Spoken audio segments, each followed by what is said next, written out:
अस्सलाम वालेकुम। मेरा नाम जाफर है। मैं एक कॉल सेंटर ਦੇ ਵਿੱਚ ਜੌਬ ਕਰਦਾ ਸਾਂ। ਉੱਥੇ ਪੈਰ ਦੇ ਉੱਤੇ ਮੱਛਰ ਲੜਿਆ ਹੈ, ਕੋਈ ਖਾਰਿਸ਼ ਜਿਹੀ ਮੈਂ ਕੀਤੀ ਹੈ ਅਤੇ ਪੈਰ ਦੇ ਉੱਤੇ ਦਾਣਾ ਬਣ ਗਿਆ। ਦਾਣੇ ਤੋਂ ਬਹੁਤ ਜ਼ਿਆਦਾ ਪੈਰ ਸੁੱਜਣਾ ਸ਼ੁਰੂ ਹੋ ਗਿਆ।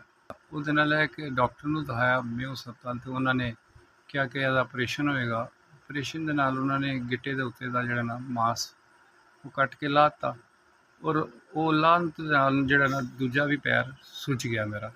ਤੀਸਰੇ ਦਿਨ ਉਹ ਕੋਈ ਸ਼ਾਇਦ ਮੈਡੀਸਨ ਬਹੁਤ ਹਾਈ ਪੋਟੈਂਸ਼ੀਅਸ ਸੀ, ਉਹਦੇ ਨਾਲ ਜਿਹੜਾ ਨਾ ਤੀਸਰੇ ਦਿਨ ਮੈਨੂੰ ਯਰਕਾਨ ਹੋ ਗਿਆ। ਮੇਰੀ ਅੱਖਾਂ ਤੋਂ ਅੰਦਾਜ਼ਾ ਹੋਏਗਾ, ਮੇਰੀ ਅੱਖਾਂ ਆਲਰੇਡੀ ਇਸ ਤੋਂ ਪਹਿਲੇ ਜਿਹੜਾ ਨਾ ਉਹ ਦੋਵੇਂ ਸਫੈਦ ਮੋਤੀ ਦੇ ਆਪਰੇਸ਼ਨ ਹੋਏ ਨੇ।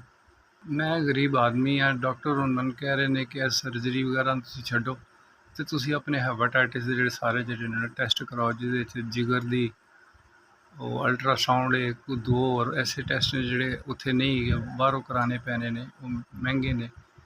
ਮੈਂ ਗਰੀਬ ਆਦਮੀ ਹਾਂ। 15,000 ਮੇਰੀ ਤਨਖਾਹ ਸੀ।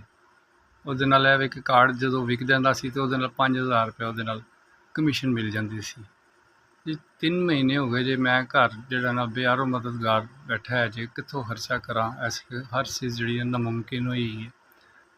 ਘਰ ਦੀ ਜਿਹੜੀ ਰੋਟੀ ਹੈ ਬੱਚਿਆਂ ਦੀ, ਮੇਰੀ ਬੇਗਮ ਹੈ ਸਾਰੀ ਮੇਰਾ ਮਜ਼ਦੂਰੀ ਵਿਚਾਰੀ ਮੇਰੇ ਨਾਲ ਕਰ ਰਹੀ ਹੈ, ਸਾਥ ਦੇ ਰਹੀ ਹੈ। ਇਸ ਤਰ੍ਹਾਂ ਬੱਚੇ ਨੇ, ਅੱਲਾ ਤੇ ਮੇਰੇ ਤੋਂ ਸਿਵਾ ਇਹਨਾਂ ਦਾ ਕੋਈ ਆਸਰਾ ਨਹੀਂ ਹੈਗਾ। ਮੇਰੇ ਲਈ ਬੜਾ ਮੁਸ਼ਕਿਲ ਹੋਇਆ ਵੇ। ਇਸ ਵਕਤ ਤੁਹਾਡੀ ਬਹੁਤ ਮਿਹਰਬਾਨੀ ਹੋਏਗੀ, ਮੇਰੀ ਮਦਦ ਕਰ ਦਿਓ ਇਸ ਹਾਲਾਤ ਦੇ ਵਿੱਚ। अस्सलाम वालेकुम। ਤੁਸੀਂ ਮੇਰੀ 1 ਲੱਖ ਰੁਪਏ ਦੀ ਇਮਦਾਦ ਕੀਤੀ ਹੈ। ਅੱਲਾਹ ਤਾਲਾ ਦੀ ਜ਼ਾਤ ਤੁਹਾਨੂੰ ਕਿਸੇ ਚੀਜ਼ ਦੀ ਕਮੀ ਨਾ ਦੇਵੇ। ਨਾ ਮੇਰਾ ਰੱਬ ਜਾਣਦਾ, ਮੇਰੇ ਕੋਲ ਨਾ ਖਾਣ ਲਈ ਪੈਸੇ ਸਨ, ਨਾ ਪੀਣ ਲਈ ਪੈਸੇ ਸਨ, ਨਾ ਦਵਾਈ ਲਈ ਪੈਸੇ ਸਨ।